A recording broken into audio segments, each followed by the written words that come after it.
सो एक नया वायरस की बात चली है, नियोकोव वुहान साइंटिस्ट ने बोला है कि न्यू कोरोना वायरस है नियोकोव। बहुत ही ज़्यादा डेथ रेट है, इन्फेक्शन रेट है, मतलब अगर 3 लोगों को हुआ 3 में से एक मर जाएगा, 1 in 3 विल डाई। तो नियोकोव बहुत ज़्यादा खतरनाक वायरस है, बहुत ही ज़्यादा डेथ एंड इन्फेक्शन रेट है, ऐसा बोला है वुहान साइंटिस्ट ने। जो कोरोना वायरस 2019 में पहली बार वुहान में डिस्कवर हुआ था, लेकिन जो नियोकोव है ये कहाँ पे मिला है? साउथ अफ्रीका में। इसकी high death rate and transmission rate है। कहाँ पे मिला है? South Africa. तो वो यहाँ पे मिलेगा साउथ अफ्रीका में। सो कोरोना वायरस में बहुत सारी फैमिली, अगर बोलते हैं कोरोना वायरस हो गया मतलब कोविड-19 हो गया, उसमें कोरोना वायरस का नेम है SARS-CoV-2। बहुत सारे नाम है यहाँ पे, SARS-CoV, MERS-CoV। तो कोरोना वायरस की एक पूरी फैमिली है, एंड जो कोरोना वायरस है उसमें एक फैमिली का नाम है SARS-CoV-2। और भी है, जैसे SARS-CoV से होता है severe acute respiratory syndrome, middle east respiratory syndrome, usually mild respiratory illness. तो बहुत टाइप की इलनेस होती है डिफरेंट कोरोना वायरस के। फैमिली में बहुत सारे कोरोना वायरस है, उससे डिफरेंट इलनेस होती है। So what is SARS-CoV-2? It is type of corona virus जो करता है कोविड-19। तब इसी कोरोना वायरस की लिस्ट में एक और वायरस आ गया, दैट इज़ नियोकोव। तो जैसे SARS-CoV ने स्टार्ट किया है वैसे ही ये भी स्टार्ट कर सकता है कोरोना वायरस, एक तरीके से पैंडेमिक स्टार्ट कर सकता है नियोकोव। और इसमें डेथ रेट बहुत ज़्यादा हाई होगी। यहाँ पे 2 वायरस की बात चली, एक नियोकोव है, एक है PDF2180 CoV. NeoCoV and PDF2180 CoV. And ये दोनों वायरस आपको मिलेंगे चमगादड़ में, बैट्स में मिलेंगे दोनों वायरस। तो अभी तो इसमें ट्रांसमिशन नहीं हो रहा है ह्यूमन तक, लेकिन सिर्फ एक म्यूटेशन चाहिए और ये ह्यूमन सेल्स में इन्फेक्ट कर सकता है। अभी चमगादड़ों से ह्यूमन में नहीं आ रहा है, लेकिन बस एक म्यूटेशन हो जाए, और एक म्यूटेशन होना ऑर्गेनिज्म में, माइक्रो ऑर्गेनिज्म में बहुत बड़ी बात नहीं होती। तो एक म्यूटेशन के बाद ये ह्यूमन सेल्स में आ सकता है। तो बिल गेट्स ने भी बोला फ्यूचर पैंडेमिक ज़्यादा डेडली होगा देन द कोविड-19।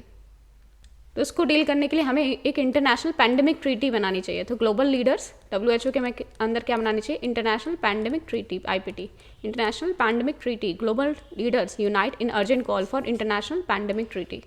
तो इससे क्या होगा?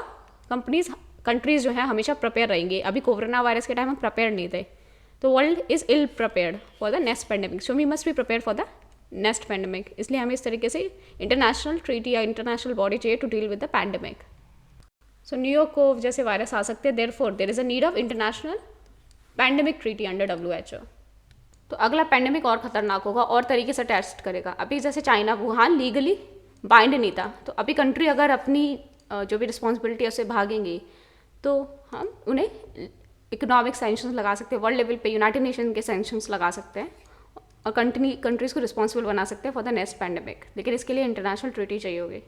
तो नियोकोव अभी तो खतरनाक नहीं है, लेकिन अगर म्यूटेशन हो जाता है तो ये it can become deadlier and can cause another pandemic in the world. So अभी एक रैंकिंग आई थी, global corona virus innovation ranking. India की रैंक थी इसमें 32, काफ़ी अच्छी रैंकिंग थी, 32। सो इंडिया की 32nd पोजीशन थी in finding innovative solution to fight कोविड-19। और इंडिया की 2 सिटीज़ थी 49th एंड 55th रैंक पे, एक तो Bengaluru and second new Delhi. Top 100 में बेंगलुरु एंड न्यू दिल्ली इस इंडेक्स में। और पूरी रैंकिंग थी हमारी 32 in finding innovative solution to fight कोविड-19। और जो नियोकोव है अभी आइडेंटिफाई नहीं हुआ, ये हुआ है पहली बार आइडेंटिफाई इन 2011। सो नियोकोव ये कोरोना वायरस का टाइप है, बैट कोरोना वायरस है, मतलब बैट से होता है। 2011 में आइडेंटिफाई किया गया था and it is identified in species of bat. Bat की एक स्पीसीज़ में आइडेंटिफाई किया गया, इसका नाम है नियोरोमीसिया। इस वाली बैट की स्पीसीज़ में पाया गया है। बैट की स्पीसीज़ का नाम है नियोरोमीसिया, और यहीं से नियोरोमीसिया, यहीं से नाम आया नियोकोव इस कोरोना वायरस का। एंड कॉमनली इसको बोलते हैं अलोई बैट्स। और ये आपको कहाँ मिलेगा? एफ्रोमेलाक्सी रीजन। तो अभी कहाँ से देखा है? South Africa. कहाँ पे? एफ्रोमेलाक्सी रीजन। एंड अगर सिक्वेंस के हिसाब से देखा जाए तो 85% सिमिलर है ये MERS-CoV से। तो इस क्लोजेस्ट नोन रिलेटिव है MERS-CoV का। जो नियोकोव है क्लोजेस्ट नोन रिलेटिव है MERS-CoV का। अभी तो ह्यूमंस में ट्रांसफ़र नहीं हो रहा है, लेकिन अगर एक म्यूटेशन हो जाता है तो NeoCoV human to human transmission भी हो सकता है। इसमें पहले बैट से ह्यूमन जाएगा, then human to human transmission भी पॉसिबल है अगर इसमें म्यूटेशन हो जाता है तो। अभी लेकिन डरने की ज़रूरत नहीं है इससे। तो अभी करंट पोजीशन में it can not interact with human receptor, तो ह्यूमन को इन्फेक्ट नहीं कर सकता है नियोकोव। लेकिन अगर म्यूटेशन हो जाता है then it can infect human beings. So corona virus एक लार्ज फैमिली है वायरस की। ये एनिमल्स और ह्यूमंस को इन्फेक्ट करता है। तो इनको 4 जेनरा में डिफाइन करते हैं, एक अल्फा बीटा गामा डेल्टा। तो 4 जेनरा है alpha beta gamma and delta. तो जो अल्फा एंड बीटा वायरस होते हैं, जो अल्फा एंड बीटा है, अल्फा बीटा गामा डेल्टा में से अल्फा बीटा ह्यूमंस को इन्फेक्ट करते हैं, मैमल्स को इन्फेक्ट करते हैं, जैसे बैट्स हो गए, ह्यूमन हो गए, तो अल्फा बीटा ह्यूमंस को एंड मैमल्स को इन्फेक्ट करते हैं। मैमल्स को इन्फेक्ट करते हैं, मैमल्स में आ जाएंगे बैट्स एंड ह्यूमंस। वाइल जो गामा एंड डेल्टा है वो ज़्यादातर मेनली बर्ड को इन्फेक्ट करता है।